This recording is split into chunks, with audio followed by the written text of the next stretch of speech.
places in this world that we pass by without a second thought. Forgotten spaces, overgrown and abandoned, left to the passage of time.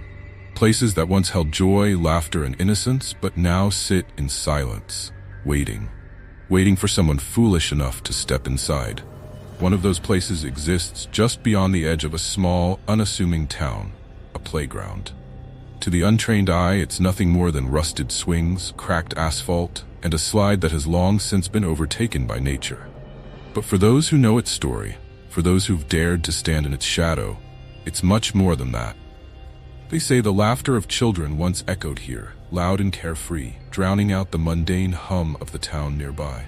But something happened, a moment in time that no one can explain, or no one will. The stories differ, depending on who you ask. Some say it was a tragic accident that started it all. Others speak in hushed tones of rituals, strange figures seen under the pale light of the moon.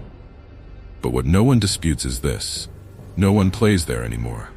Not a single child, not for decades. I remember hearing about it as a kid. Every town has its local legend, right? A place you're told to stay away from, a place meant to scare you into behaving. But this wasn't just a story parents told their kids to keep them in line. This one felt real. The playground had a weight to it, even in photographs. It was the kind of place you avoided even in daylight, where the air felt heavier the closer you got, like something unseen was pushing you away. The first time I saw it, I was about 12. My friends and I were dared to ride our bikes out there, to prove we weren't scared. I remember the way the trees seemed taller as we got closer, the way the path narrowed until it felt like it was swallowing us whole. And then, there it was. At first glance, it was just a playground, like any other. But the longer I stared, the more I felt it, an unease I couldn't explain.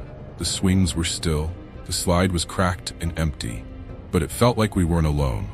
We didn't stay long. None of us wanted to admit it, but the silence was wrong. It wasn't the kind of quiet you find in an empty field or an abandoned lot. It was deeper, oppressive, like the sound had been sucked out of the air. We left without saying a word, but I couldn't shake the feeling that something was watching us as we rode away. Over the years, I tried to forget about it, but the stories kept coming. People would talk about strange lights hovering above the playground at night, about shadows that moved when no one was there. A few brave souls even tried to spend the night there, armed with flashlights and cameras, hoping to prove the stories were just myths. None of them lasted till morning. Most of them left with no explanation, their faces pale, their voices shaking. A few wouldn't even talk about what they'd seen. I remember one story in particular. A man who'd grown up in the town, who claimed he didn't believe in ghosts or curses or any of that nonsense. He went to the playground one night with a group of friends, determined to debunk the rumors once and for all. They laughed, took pictures, even sat on the swings. But as the hours dragged on, the laughter faded. They started hearing things, soft whispers, almost too quiet to make out. Then the swing next to them moved. Slowly at first, then faster, like someone unseen was pushing it. He said they ran. They didn't stop until they were back in town. And when they looked through their photos later, there was one image that none of them could explain. A dark figure standing at the edge of the frame, just beyond the swings. None of them had seen it that night. But there it was, staring at them through the lens. What is it about places like this? Why do they exist? Why do some spots seem to hold on to the echoes of the past, while others fade into obscurity? And why, no matter how much we try to stay away, are we always drawn back? This playground isn't just a story. It's a scar, etched into the landscape, a reminder that some places are better left alone. But for those who dare to look closer, for those who can't resist the pull of the unknown, it's a warning that some mysteries aren't meant to be solved. And yet, here we are, standing at the edge of the shadows, looking in, waiting to see what will look back. Every town has its stories. Urban legends passed down from one generation to the next, whispered around campfires or shared in hushed tones under dim streetlights. Most of these tales are just that, stories. But then there are the ones that refuse to fade, the ones that linger like a bad dream. For the people of this town, that story is the playground. No one knows exactly when it was built. Some say it appeared overnight, the way things sometimes do in small, forgotten places. Others claim it was constructed as part of a community project back in the 1950s, meant to be a place of joy and laughter. But joy has a way of slipping through the cracks, and laughter doesn't last forever. The first tragedy struck not long after the playground opened. It was supposed to be a day of celebration, a picnic. Families gathered to watch their kids play on the brand new equipment. But by the end of the day, one child was missing. They searched everywhere. The woods surrounding the playground, the nearby creek, even the abandoned lot down the road. Days turned into weeks, and then months, but no trace of the child was ever found. Some say that was the moment the playground changed. Parents stopped bringing their kids, fearful of what might happen.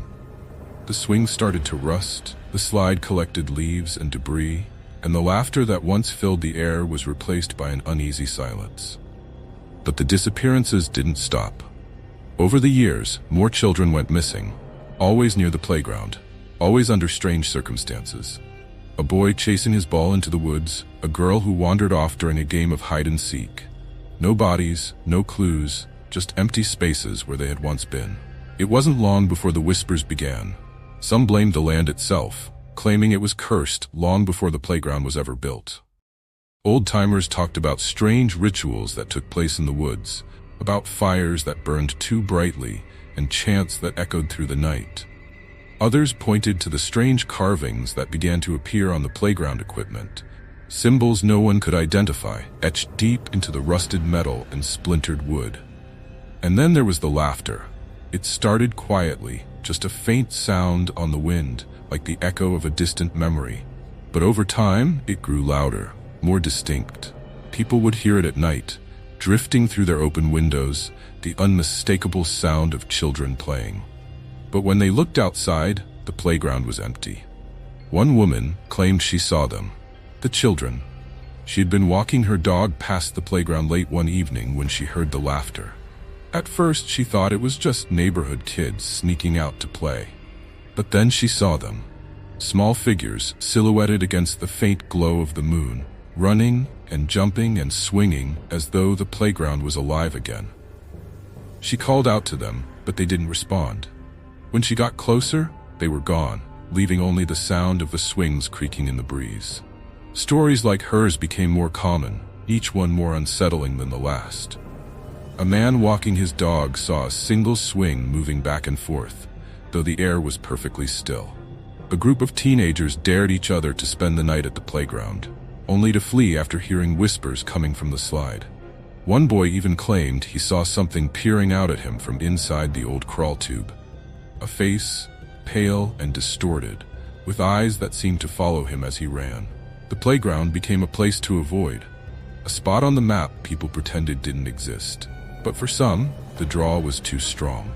Paranormal investigators, thrill seekers, and skeptics all made their way to the cursed ground, armed with cameras and recorders, hoping to capture proof of the supernatural. What they found only deepened the mystery. Footage of swings moving on their own, strange voices picked up on audio equipment, glowing orbs hovering above the slides. One investigator even claimed to feel a hand grab his shoulder, though no one else was there. And then there were the symbols, those strange, inexplicable carvings that seemed to grow more intricate with each passing year. No one could explain it. No one could stop it. And no one could shake the feeling that whatever was happening at that playground wasn't just a figment of the imagination. So tell me, have you ever stood in a place that made your skin crawl? A place where every shadow felt like it was watching you? If you have, share your story in the comments below. And if you haven't, would you dare to visit this one? When I decided to visit the playground again, I didn't go alone. The stories I'd heard over the years had been enough to keep me away for a long time, but curiosity has a way of creeping in when you least expect it. Armed with a flashlight, a recorder, and a friend who swore he didn't believe in anything paranormal, I set out one night to see for myself what everyone else had been talking about. We arrived just after sunset. The air was colder than I'd expected for that time of year, and as we approached the playground, the temperature seemed to drop even further. I remember the sound of the gravel crunching under our boots as we walked, how it seemed to grow louder the closer we got, as if the silence around us was amplifying every noise we made. The playground looked exactly as I remembered it from my childhood. Rusted swings hanging limply from their chains, the slide caked with dirt and moss, the merry-go-round leaning slightly to one side. But there was something else, something I couldn't quite put my finger on. It felt wrong, like the air itself was heavier here, thicker somehow. My friend laughed nervously as we stepped onto the playground. "It's just an old park," he said, his voice echoing slightly in the stillness. But even he couldn't hide the unease in his eyes. We started with the swings. I set my recorder on the ground nearby and asked a simple question. "Is anyone here with us?" We waited, the silence stretching out like a taut wire. Nothing happened at first, but then as we were about to move on, the swing closest to us began to move. Slowly at first, like a gentle push, then faster, as if someone unseen had given it a hard shove. My friend froze, his flashlight beam trembling slightly as he pointed it toward the swing. "It's just the wind," he muttered, though the air was perfectly still. I could see his breath fogging in the cold, though mine remained normal. Then came the sound, a faint giggle, high-pitched and childlike, coming from somewhere behind us. We spun around, but the playground was empty. I felt the hairs on the back of my neck stand on end as the giggle was followed by a whisper, too low to make out the words. My friend didn't wait to hear more. He bolted for the car, leaving me standing there alone with the recorder still running. I should have followed him, but something kept me rooted to the spot. I picked up the recorder, turned off the flashlight, and stood there in the dark, listening. The giggles had stopped, replaced by the faint creak of the merry-go-round as it began to spin slowly, its rusty hinges groaning in protest. I didn't see anyone, but I could feel it, that undeniable sensation of being watched. I turned my flashlight back on and swept it across the playground. That's when I saw it. A shadow at the edge of the trees, tall and thin, with no discernible features. It didn't move, didn't flinch as the light passed over it. It just stood there, watching. My legs felt like lead as I forced myself to back away, one step at a time, until I was off the playground. I didn't dare look back as I ran to the car where my friend was waiting, his face pale and his hands shaking. When we played back the recorder later, the sounds were clear, the giggle, the whisper, the creak of the merry-go-round. But there was something else, something I hadn't heard in the moment. A voice, low and guttural, that seemed to echo from the depths of the recorder. "Leave." We weren't the only ones to experience something strange there. A man I interviewed claimed he'd gone to the playground alone one night, armed with a thermal camera and a digital recorder. He said the air grew colder as soon as he stepped onto the grounds, his breath visible in the beam of his flashlight despite it being a warm summer evening. He set up his equipment and waited. Hours passed with no activity, and he was about to pack up when he noticed something on the thermal camera. A shape, small, child-sized, sitting on one of the swings. He said he froze, staring at the screen as the figure slowly turned to look directly at him, though there was nothing there when he glanced at the swing with his own eyes. He left in a hurry, but not before the recorder picked up what he described as a faint, melodic humming, like a child singing a lullaby. The most unsettling account came from a group of teenagers who decided to test their courage by spending the night at the playground. They brought snacks, blankets, and a portable speaker, laughing off the stories as nonsense. But as the night wore on, the laughter faded. They described hearing voices all around them, whispering things they couldn't understand. One girl said she felt a hand grab her ankle as she sat on the merry-go-round, though no one was there. Another boy claimed to see a figure standing inside the crawl tube, its face partially obscured, but its eyes glowing faintly in the dark. By the time the sun came up, all of them had fled, leaving behind their blankets and speaker. One of them returned the next day to retrieve the items, only to find the speaker shattered and the blankets torn to shreds, as if by claws. The further I dug into the history of the playground, the more questions I uncovered. At first, I thought the stories might have been exaggerated, old tales passed down through the generations, growing darker with every retelling. but what I found in the local archives made it clear that whatever was happening at that playground had roots far deeper than I could have imagined. It started with the land itself. Before the playground was built, it had been nothing more than an open field on the edge of town, bordered by dense woods. But even then, it had a reputation. Old newspaper clippings hinted at disappearances in the area, dating back to the late 1800s. Hunters who went into the woods and never returned. Children who wandered too far from home and vanished without a trace. One account described a farmer who claimed to hear singing coming from the field at night, though no one else ever heard it. He moved his family away a year later, saying the land was wrong. And then there was the unsolved crime. In 1927, a young woman was found dead in the field, her body arranged in a way that defied explanation. The coroner's report stated she had suffered no visible injuries, but her expression was described as one of sheer terror. The case was never solved, and her death was quietly forgotten, buried under decades of new tragedies. By the time the playground was built in the 1950s, the field had been abandoned for years. No one seemed to know who had commissioned the project. There were no records of funding or permits, no names attached to its construction. It was as though the playground had simply appeared, fully formed, as if it had always been there. But the real discovery came when I stumbled upon an old journal in the town's archives. It belonged to a man named Jonathan Keene, a local historian who had lived in the area during the playground's construction. His entries were disjointed, rambling, as though he had been trying to piece together a puzzle he couldn't quite solve. He wrote of strange figures seen near the site late at night, of bonfires that burned with an unnatural light. He mentioned symbols carved into the trees surrounding the field, symbols that matched the ones later found on the playground equipment. One entry stood out to me: "The land rejects us. It wants them back. We never should have disturbed it." I didn't understand what he meant at first, but the more I read, the clearer it became. Keene believed the land had been used for ritualistic purposes long before the town was founded. He described stories passed down by early settlers, tales of shadows moving through the trees, of voices calling out in the night. He mentioned sacrifices, though he never elaborated, and a warning that the land should remain untouched. What struck me most was his final entry written just days before his death. It read, "The children are the key. They are what it wants, but why?" I shared my findings with the team I'd been working with, paranormal investigators who had agreed to help document the playground's strange occurrences. They were intrigued but skeptical, dismissing Keene's journal as the ramblings of a paranoid man. Still, we decided to spend the night at the playground again, this time armed with cameras, recording equipment, and the knowledge that we might be stepping into something far darker than we could imagine. The night started quietly. Too quietly.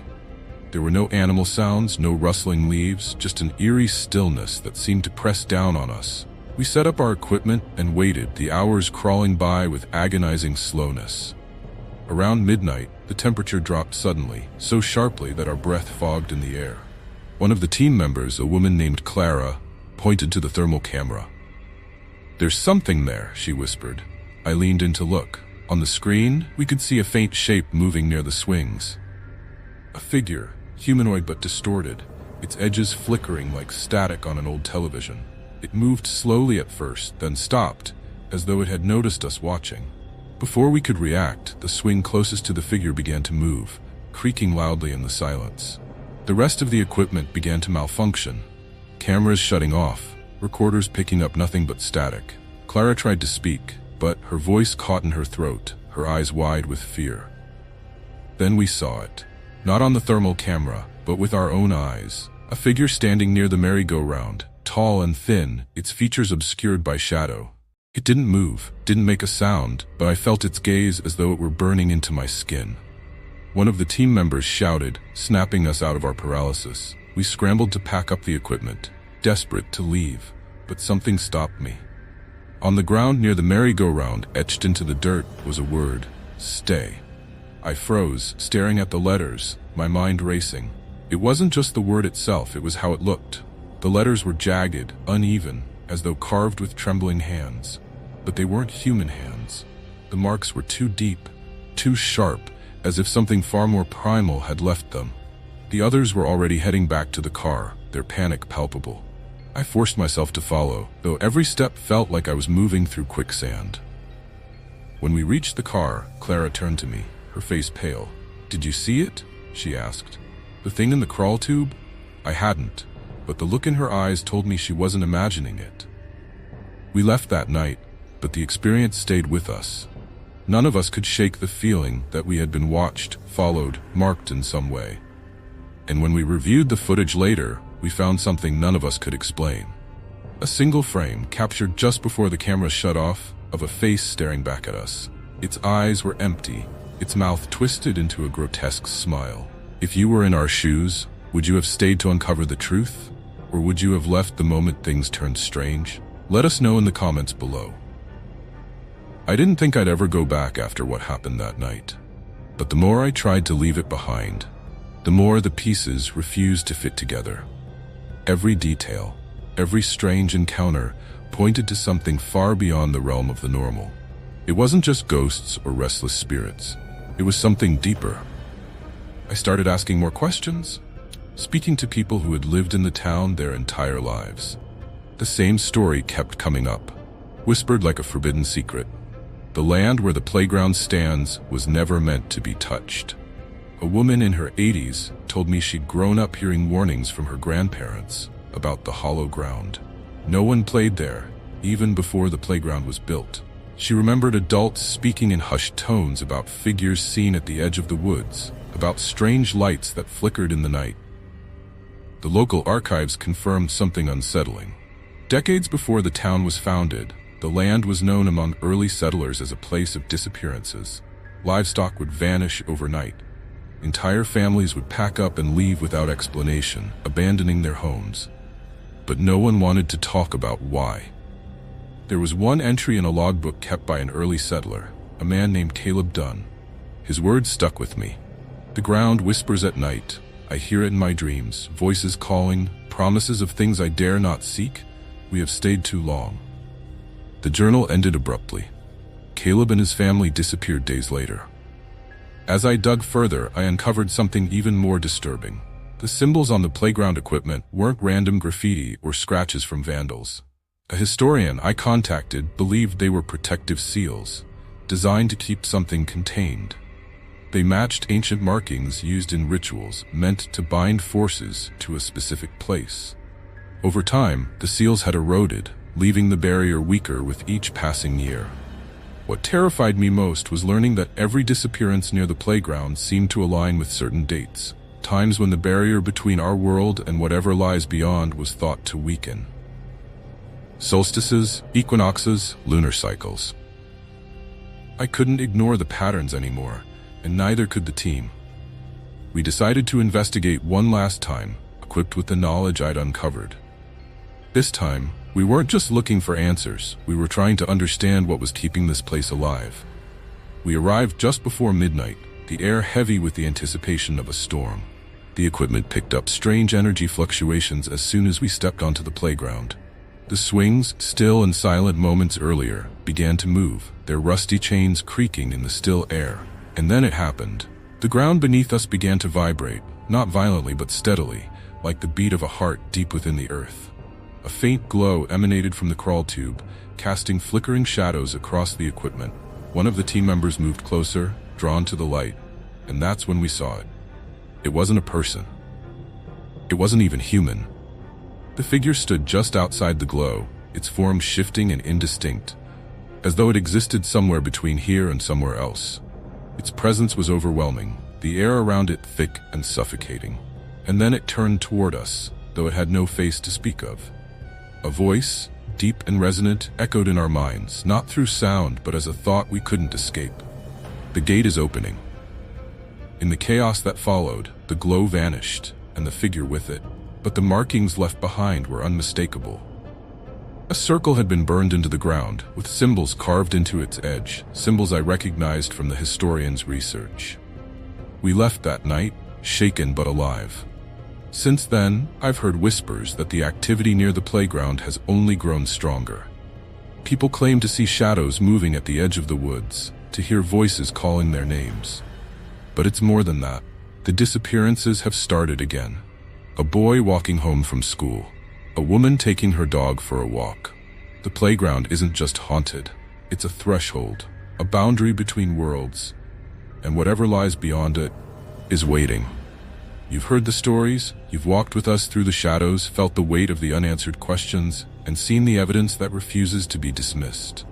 The Devil's Playground remains a mystery, a place that defies explanation and challenges the boundaries of what we think we know. But the question lingers. What's really out there? Is it something ancient, something forgotten, or is it something that's been waiting all along? Whatever the truth may be, one thing is certain.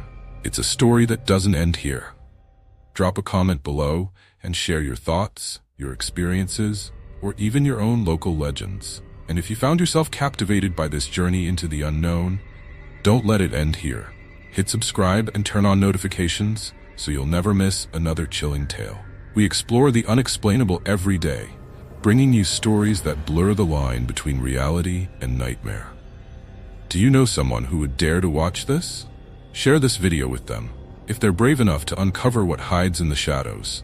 Remember, sometimes the scariest stories are the ones that might just be true.